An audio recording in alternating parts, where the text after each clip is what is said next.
DNA जो है सभी जीवधारियों के कोशिका के केंद्रक में पाए जाने की वजह से इनको नाभिकीय अम्ल यानी न्यूक्लिक अम्ल के नाम से जानते हैं।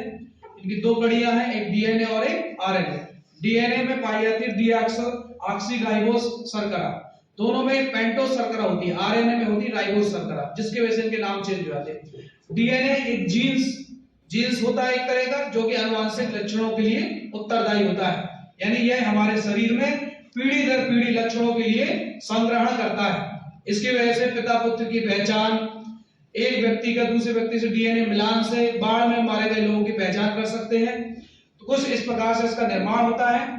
ये जो आप देख रहे हो, ये दोनों स्टैंड 1 स्टैंड 2 ये दोनों एक दूसरे के एंटी पैरेलल होती हैं, प्रति समांतर श्रृंखलाएं हैं। एक श्रृंखला में फास्फोरिक अम्ल, हमने बताया था पेंटोस शर्करा होती है। पेंटोस शर्करा 5 कार्बन से मिलकर के बनी होती है। यहाँ पे होगा ऑक्सीजन, ये 5वां कार्बन, यहाँ पे पहला कार्बन, दूसरा कार्बन, तीसरा कार्बन। 5 का मतलब है 5वें कार्बन से फास्फोरस जुड़ा होगा और तीसरे से जुड़ा होगा, तो 5 से 3 की तरफ 5-3 कहलाता है।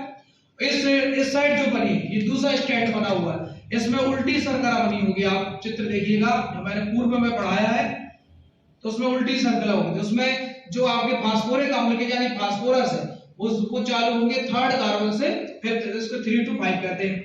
इसमें जो आप ए जी सी जो अल्फाबेटिक सब देख रहे हैं, नाइट्रोजनी क्षारक। नाइट्रोजनी क्षारकों को 2 वर्गों में बांटा गया। प्यूरिन क्षारक है एडेनिन और ग्वानिन, और साइटोसिन और थायमीन है pyrimidine क्षारक। ए और टी के बीच में डबल हाइड्रोजन बंध होते हैं, आप देख पा रहे हो ग्रीन कलर से। सी और जी के बीच में होते हैं 3 हाइड्रोजन बंध, यानी दोनों पॉलीन्यूक्लियोटाइड श्रृंखलाएं एक दूसरे की उल्टी होती है। एक जाती है ऊपर से नीचे, एक नीचे से ऊपर, और दोनों श्रृंखलाओं के मध्य में हाइड्रोजन बंधों से दोनों श्रृंखलाएं एक दूसरे से जुड़ी होती हैं। इस प्रकार से जुड़ी होती है जैसे दो सांप या 2 रस्सी को एक दूसरे से लपेट दिया गया। एक ही अक्ष पर इन दोनों के बीच में एक स्टैंड हो, यानी एक बिल्कुल डंडे जैसा होता है आपस में, तो ये बिल्कुल एक सीढ़ी नुमा संरचना बनती है। जैसे नसेनी के जो आड़े डंडे हैं वो है नाइट्रोजनी क्षारक, पॉलीन्यूक्लियोटाइड श्रृंखलाएं हैं वो है नसेनी के बगल के डंडे, और एक हेलिक्स का मतलब होता है एक कुंडली, यहां से ऊपर से लेकर के यहां तक एक हेलिक्स कहलाता है। इसकी लंबाई 34 एंगस्ट्रॉम है, इसको हेलिक्स यानी कुंडली कहते हैं। एक हेलिक्स में 10 नाइट्रोजनी क्षारक होते हैं क्रमशः। पूरे हेलिक्स की लंबाई 34 और इसका व्यास होता है 20 एंगस्ट्रॉम, और 2 नाइट्रोजनी क्षारकों के बीच की दूरी होती है 3.4 एंगस्ट्रॉम के मध्य होती है। इस प्रकार से न्यूक्लियोटाइड जो मॉलिक्यूल है वो बनते हैं न्यूक्लियोसाइड से, और न्यूक्लियोसाइड प्लस फास्फोरिक अम्ल मिलकर के न्यूक्लियोटाइड बनाता है, और बहुत सारे लाखों की संख्या में न्यूक्लियोटाइड के अणु मिलकर के पॉलीन्यूक्लियोटाइड श्रृंखलाओं का निर्माण करते हैं। एक पॉलीन्यूक्लियोटाइड श्रृंखला ऊपर से नीचे, नीचे से ऊपर, इस प्रकार से डीएनए की संरचना का निर्माण होता है। 2 पिता पुत्र के डीएनए में नाइट्रोजनी क्षारकों का क्रम लगभग एक जैसा रहता है। अगर भिन्न मनुष्यों के नाइट्रोजनी डीएनए की टेस्टिंग करी जाए तो उनमें क्षारकों का जो पैटर्न है वो चेंज हो जाता है। इसको डीएनए फिंगरप्रिंटिंग के नाम से जानते हैं, यानी दो अलग अलग व्यक्तियों का डीएनए में जो जी सी इनका जो पैटर्न है वो चेंज हो गया, अगर इसको डीएनए अंगुली छापन कहते हैं।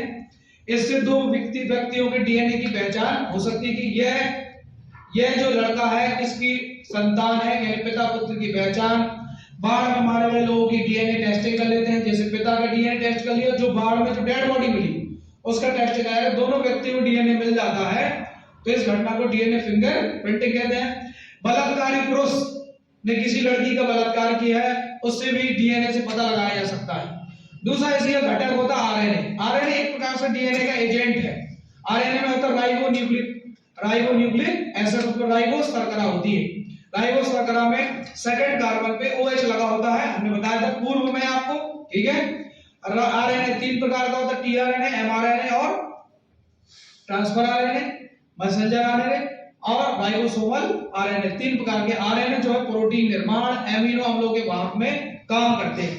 इस प्रकार से जीवधारियों के शरीर में पाए जाने वाले आनुवंशिक लक्षणों के लिए एक मेमोरी चिप का काम करती है डीएनए।